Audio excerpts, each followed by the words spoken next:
राजधानी जयपुर के अंदर अलग अलग जगह से, अलग अलग प्रदेशों से लड़कियों को लाया जा रहा था और उनसे गलत काम करवाया जा रहा था।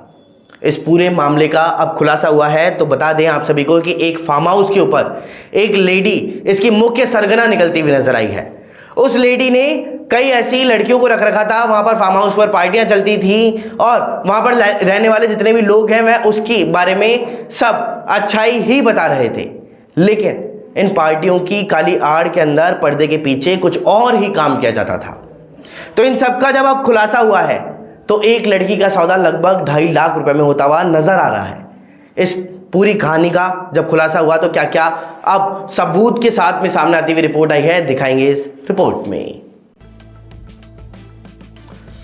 नाबालिग लड़कियों को नशीला पदार्थ देकर के बंधक बनाना, उन्हें पीट पीट करके जानवरों जैसा व्यवहार करना और फिर उनकी शक्ल सूरत देख करके लगभग 2.5 लाख रुपए के आसपास तक उनका सौदा कर देना।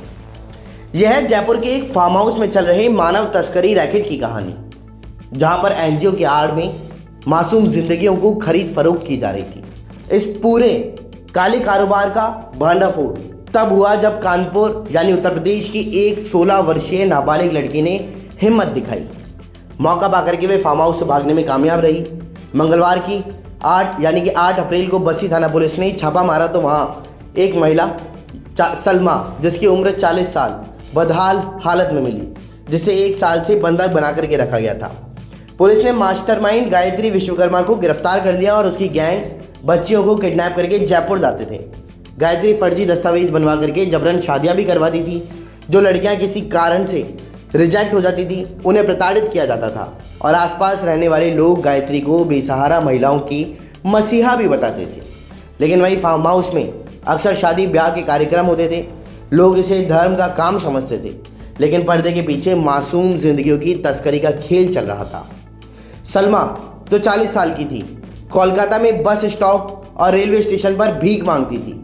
बच्चों की अच्छी परवरिश के लिए वह नौकरी की तलाश भी कर रही थी और बीते साल अप्रैल मई में वो गैंग के संपर्क में आई और गैंग ने उसे जयपुर में 20,000 रुपये महीने के लिए नौकरी में रहना और खाना भी, फ्री इलाज भी दिया।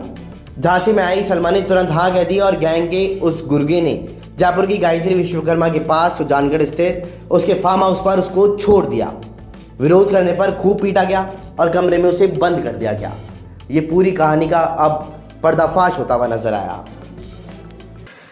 राजस्थान रॉयल्स और बेंगलोर रॉयल चैलेंजर्स, इन दोनों के बीच में 13 तारीख को राजधानी जयपुर के अंदर मुकाबला है। इस कड़े मुकाबले के अंदर अब आरसी की भी तैयारियां पूरी हो चुकी हैं, ऑफलाइन टिकट्स भी अब बिक चुके हैं और इसी के साथ साथ आरसी की छत के ऊपर एक अलग से अरेंजमेंट किया गया है। खेल विभाग की छत के ऊपर यहाँ पर ये जो अस्थायी अरेंजमेंट किया गया है, इस अस्थायी अरेंजमेंट में अगर ये सफल होता हुआ नजर आएगा तो आने वाले दिनों के अंदर इसको स्थिर अरेंजमेंट कर दिया जाएगा। तो तैयारियां राजधानी जयपुर के जो भी फैंस हैं इस मैच को देखने के लिए जा रहे हैं, उन सभी को दिखाते हैं इस रिपोर्ट में। राजधानी जयपुर में 13 अप्रैल से इंडियन प्रीमियर लीग के मुकाबले की शुरुआत होने जा रही है। पहला मैच 13 अप्रैल को राजस्थान रॉयल्स और रॉयल चैलेंजर्स बेंगलोर के बीच में खेला जाएगा। इसकी सभी टिकट बिक चुकी हैं। ऐसे में मैच के दौरान स्टेडियम की सीटिंग कैपेसिटी को बढ़ाने के लिए खेल परिषद के द्वारा पहली बार एक प्रयोग किया गया। इसके तहत स्टेडियम से 50 मीटर दूर खेल भवन और राजस्थान क्रिकेट एसोसिएशन की अकादमी की छत पर स्पेशल सीटिंग अरेंजमेंट किया गया, जहां पर बैठ करके प्रदेश के अवॉर्डी और स्पोर्ट्स काउंसिल के सीनियर ऑफिसर्स मैच देख सकेंगे। खेल विभाग के सचिव नीरज कुमार पवन ने कहा कि इंडियन प्रीमियर लीग के जयपुर में होने वाले मुकाबले के दौरान सीटिंग कैपेसिटी को बढ़ाने के लिए खेल भवन और राजस्थान क्रिकेट एसोसिएशन के अकादमी की छत पर अस्थायी तौर पर सीटिंग अरेंजमेंट किया गया है। अगर यह अस्थायी अरेंजमेंट सफल हो जाता है, यहाँ बैठने वाले दर्शकों को अच्छा व्यू और मैच एक्सपीरियंस अच्छा रहता है, तो भविष्य में वहाँ परमानेंट सीटिंग अरेंजमेंट भी किए जाएंगे। अमेरिकी टैरिफ स्थगित होने से सोने ने अपने सारे रिकॉर्ड तोड़ दिए। आज सोने का भाव 94,000 रुपये से पार पहुंच चुका है। इसी के साथ साथ 2300 रुपये चांदी की कीमतों में भी इजाफा देखने को मिला है। आने वाले दिनों में जो ये सोने की कीमतें हैं वह 95,000 रुपये तक पहुंचने के अनुमान लगाए गए हैं। लेकिन ये टैरिफ को लेकर के अमेरिका का क्या क्या फैसला होता हुआ नजर आया है, राजस्थान सहित तमाम जगह पर अभी ताजा भाव क्या बने हुए हैं, दिखाएंगे इस रिपोर्ट में।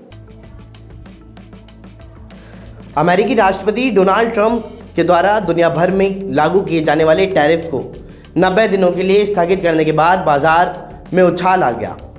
इसकी वजह से सोने और चांदी की कीमत में तेजी का सिलसिला शुरू हुआ। गुरुवार को स्टैंडर्ड सोने की कीमत ने अब तक के सभी रिकॉर्ड को तोड़ करके 94,000 के पार ऑल टाइम हाई के शिखर पर पहुंच गई। वहीं चांदी की कीमत एक बार फिर 95,000 पर पहुंच चुकी है। सराफा व्यापारी सुशील जैन ने बताया कि अमेरिकी टैरिफ की वजह से बाजार में अस्थिरता आई। जैसे ही डोनाल्ड ट्रंप ने टैरिफ को स्थगित करने की घोषणा की, उसके बाद बाजार में फिर से तेजी देखने को मिल रही है। यही कारण है कि महज कुछ ही घंटों में स्टैंडर्ड सोने की कीमत इतिहास के सभी रिकॉर्ड ध्वस्त कर 94,000 रुपये के शिखर पर पहुंच गई। वहीं चांदी की कीमत में भी बड़ी तेजी आई है। अगर इसी तरह के हालात रहे तो सोने की कीमत 95,000 को भी पार कर जाएगी, जबकि चांदी की कीमत अब भी सभी पुराने रिकॉर्ड को ध्वस्त कर सकती है। वहीं जयपुर के सराफा कमेटी की ओर से जारी भाव के अनुसार जयपुर में 10 ग्राम 24 कैरेट सोने की कीमत अभी आज 94,000 रुपये पर आ चुकी है। 22 कैरेट प्रति 10 ग्राम सोने की कीमत 87,700 रुपये पर पहुंची। सोना 18 कैरेट भी आ रहा है और वो 75,000 रुपये 800 रुपये प्रति 10 ग्राम और 14 कैरेट 62,000 रुपये 400 रुपये प्रति 10 ग्राम पर पहुंच गया।